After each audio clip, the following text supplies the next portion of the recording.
Hello there. This is the stress reducing portion of the clay program. Just kidding. We're going to wedge in a different way. So we're going to wedge. We've done ram's head kneading, and ram's head kneading is that spiraling that you're kind of wedging.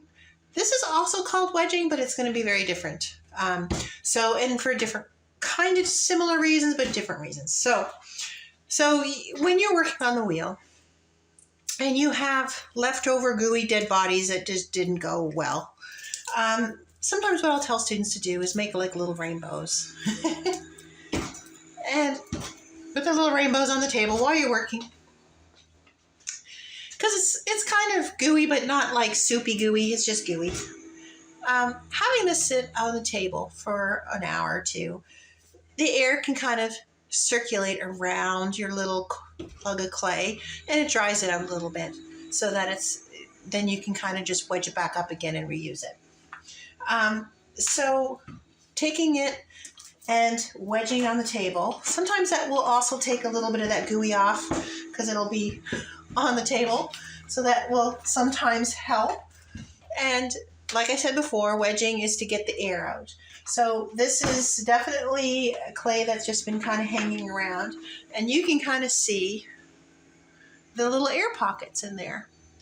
And hopefully you can kind of see that it's not very consistent either. There's some wet, really gooey places and some harder places, and those are little air pockets. So you could go ahead and wedge and wedge and wedge and wedge and wedge and wedge. And you still may need to do a little wedging, but here's a little bit of a shortcut. And this is a kind of a wedging that I also do when I have large volumes of clay, or when I'm hand building and I just want to get the air out. So this is where the stress relieving part comes. Sorry, it hurt your ears. Bang it on the table. So when you're banging it on the table, that's going to like push all that air out.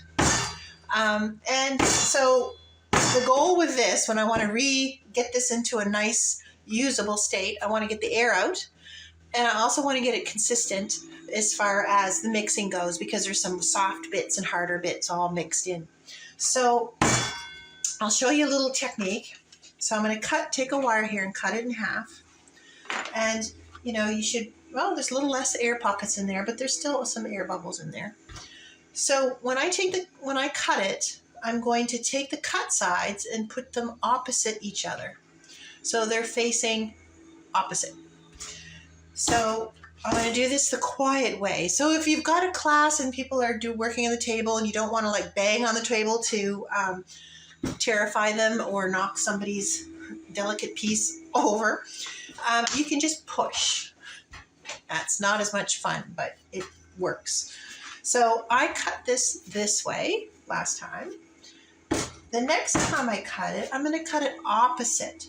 So when I cut it the first time, I cut it that way. Now I'm going to cut it this way. Again, face the cut sides away from each other. Okay. And push. And then repeat it. So cut it that way last time, the opposite way this time. And why I'm doing that is that I got more chances of mixing it.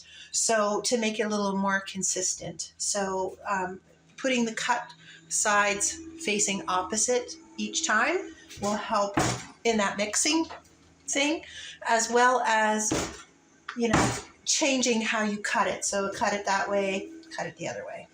Okay. So you can throw it on top of each other like that. Something just went flying. Cut it. Cut sides facing that way. This guy cutting facing the other way. Okay. So just to kind of neaten it up a little bit, because you end up, when you throw it, sometimes it'll crack and do different things. I just block it up a little bit, but I still know which way I've cut it. You can kind of see. Then I can do it this. And, you can check it. It's pretty de-aired actually, just with that. Sometimes you'll have to do it like 10, 20 times in order to get it de-aired. But what I do see is that I can still see that the striations, so that's those striations of the different tones, that's different consistencies. Some are softer, some are harder. So now, this is only a small block of clay, but you can imagine if I've done this with 50 pounds of clay, you just kind of heave it up and bang it. And you can do a large amount of clay, relatively large amount of clay fairly quickly. So if you're recycling, that's the way to do it. And you just keep going until you feel that, you know, 1, you get the air up, 2, you get consistent. So this is also called wedging. Very different than the kneading, which is also called wedging. So just trying to confuse people. Okay, but this is a wonderful technique. If you're just wedging for hand building, you really don't need to have it kneaded to get that spiral for the wheel. So for hand building, if you've got a bunch of scraps, it works great.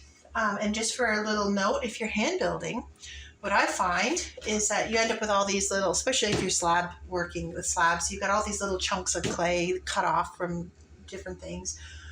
I just dip them in water and put them in my bag. So as soon as I'm finished cutting scraps off or whatever, dip them in the water, throw them in my bag. Dip them in the water, throw them in the bag. Just that little dip of water will soften it up a little bit, because hand building really sucks a lot of the moisture out. Just rolling it on the table, you know, you have so much surface area where that slab is just, the moisture is just getting sucked out of it, that by the time you cut it, you end up with a lot of wastage, with a lot of little dried up pieces that when you try to roll it into another slab, it's just too firm.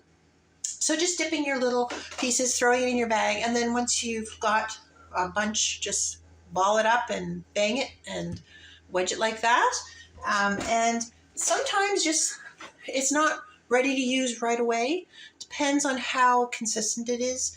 Sometimes I just like to let it sit overnight, and then the next day it's good, and you can just wedge it up and knead it that way, and it's good to go. So hopefully that will help you, and it will, if no one's around, just bang the hell out of it, and it'll be a hoot, and it'll be really great for stress. Just save all your clay for when you really need to get that frustrations out.